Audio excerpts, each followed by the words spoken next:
الرحیم۔ السلام علیکم اسلامک وائسز کے دوستو، محبت بتاب کر دیتی ہے۔ آج اس ویڈیو میں چند ایسے واقعات آپ کے ساتھ بیان کریں گے جس سے آپ کا دل اور روح آپ کے اللہ کے طرف مائل ہو جائے گی انشاءاللہ۔ بسم اللہ الرحمن الرحیم۔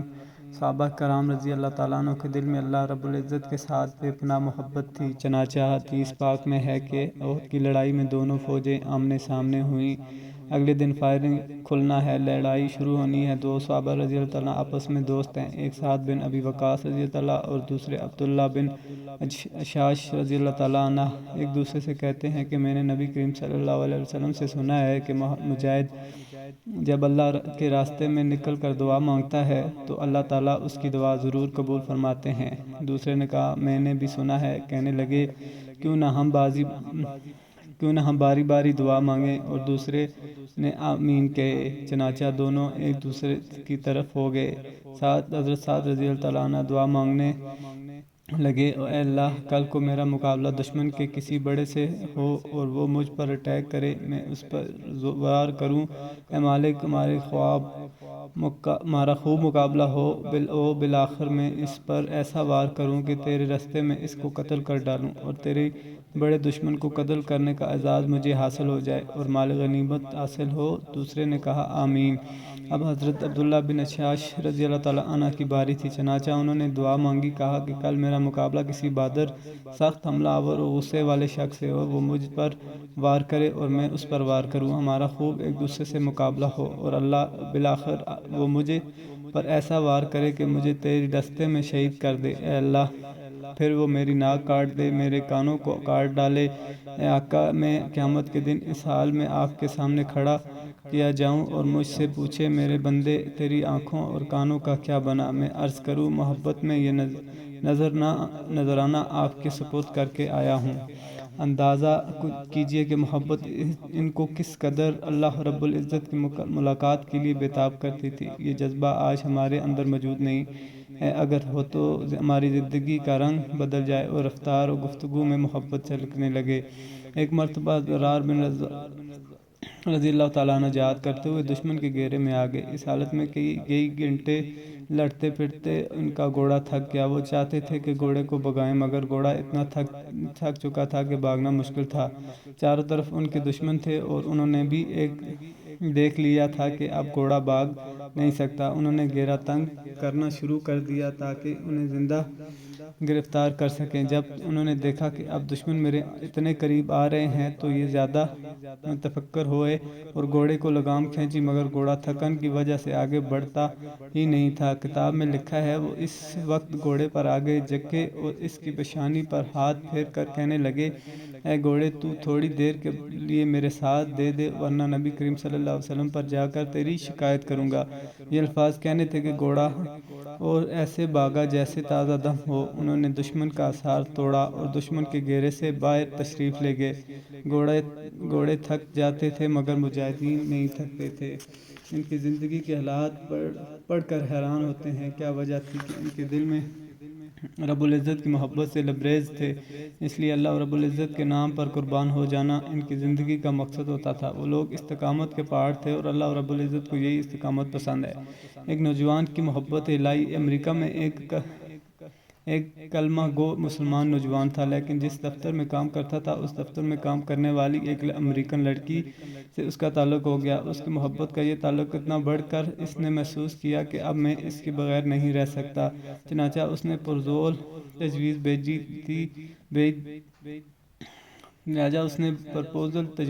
تھی کہ میں اس سے شادی کرنا چاہتا ہوں۔ اس کے والدین نے کہا ہماری یہ کنڈیشن شرط ہے کہ ہم عیسائی ہیں، اس لیے آپ کو اپنا سب کچھ دین چھوڑ کر عیسائی ہونا پڑے گا، والدین سے قطع تعلقی کرنی پڑے گی، آپ اپنے ملک واپس نہیں جائیں گے، جس کمیونٹی میں آپ رہتے ہیں اس کمیونٹی کے لوگوں سے آپ بالکل نہیں ملا کریں گے۔ اگر آپ یہ تمام شرائط پوری کر سکتے ہیں تو ہم اپنی بیٹی کی شادی کر دیتے ہیں۔ یہ اپنے جذبات میں اس قدر مغلوب الحال تھا کہ اسے اللہ کے بندے نے یہ تمام شرائط قبول کر لی۔ ماں باپ سے قطع تعلقی، عزیز و اقارب سے رشتہ ختم، جس کمیونٹی میں رہتا تھا وہ وہاں آتا جاتا تھا، وہاں سے رشتہ ختم، حتیٰ کہ اپنا مذہب چھوڑ کر عیسائی بن گیا اور عیسائی کے ماحول میں زندگی گزارنے لگ گیا۔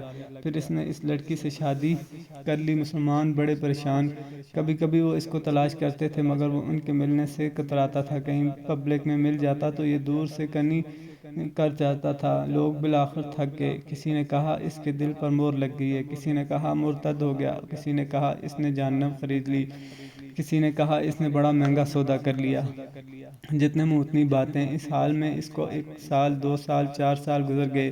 اس کے دوست احباب اس سے مایوس ہو گئے، حتیٰ کہ یہ ان کی یادداشت سے بھی نکلنے لگ گیا اور بھولی بسری چیزیں بنتا چلا گیا۔ ایک دن اچانک امام صاحب نے مسجد کا دروازہ کھولا۔ یہ نوجوان بھی فجر کی نماز پڑھنے کے لیے آیا، وضو کیا اور صف میں آ کر بیٹھ گیا۔ امام صاحب بڑے حیران، ان کے لیے تو یہ بڑی عجیب بات تھی۔ انہوں نے نماز پڑھائی، پھر اس سے سلام کیا، اس کو اپنا کمرے میں لے گئے، بڑی محبت پیار سے بٹھا کر پوچھا، بڑی مدت کے بعد آپ کی زیارت نصیب ہوئی۔ اس وقت اس نے اپنی حالت بتائی کہ میں نے اس لڑکی کی محبت میں اپنا سب کچھ قربان کر دیا، بہت کچھ میں نے اپنا ضائع کر دیا، لیکن جس گھر میں رہتا تھا، میرے اس گھر میں ایک جگہ اللہ کا قرآن رکھا ہوا تھا۔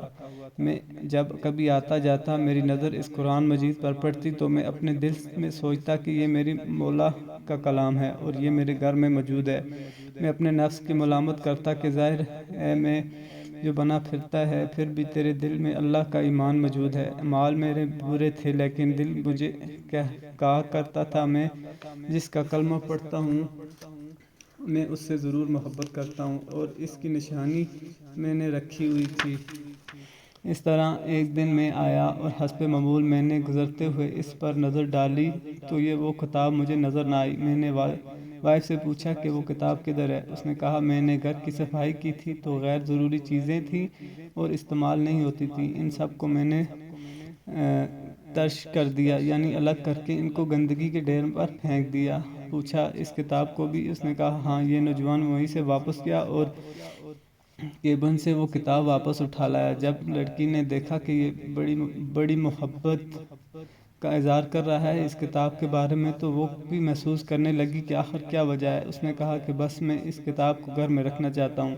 جب اس لڑکی نے دیکھا کہ کتاب عربی میں ہے تو اس نے سوچا کہ اس کا اس سے کوئی نہ کوئی تعلق ہے۔ وہ کہنے لگا دیکھو اس گھر میں یا تیری کتاب رہے گی یا میں رہوں گا یا میں رہوں گی، تمہیں آج یہ ڈیسائیڈ کرنا پڑے گا۔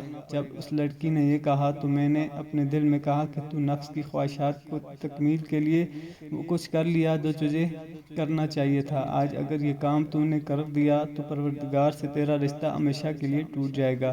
اب فیصلہ کر لے کہ اس لڑکی کو چاہتا ہے یا اپنے پروردگار کو چاہتا ہے۔ جب میں نے اپنے دل سے پوچھا تو دل نے آواز دی کہ نہیں، میں اپنے مولا سے کبھی نہیں کٹنا چاہتا ہوں۔ چنانچہ میں نے اس لڑکی کو طلاق دے دی۔ اب میں نے دوبارہ کلمہ پڑھا اور ہمیشہ کے لیے پکا مسلمان ہو گیا۔ تو دوستو دیکھیں قرآن کا معجزہ کیسا ہوتا ہے۔ تو آپ بھی اپنے رب سے، اپنے قرآن سے محبت کیجئے گا۔ اس چینل کو سبسکرائب لازمی کیجئے گا۔ اپنا خیال رکھیے گا۔ اللہ حافظ۔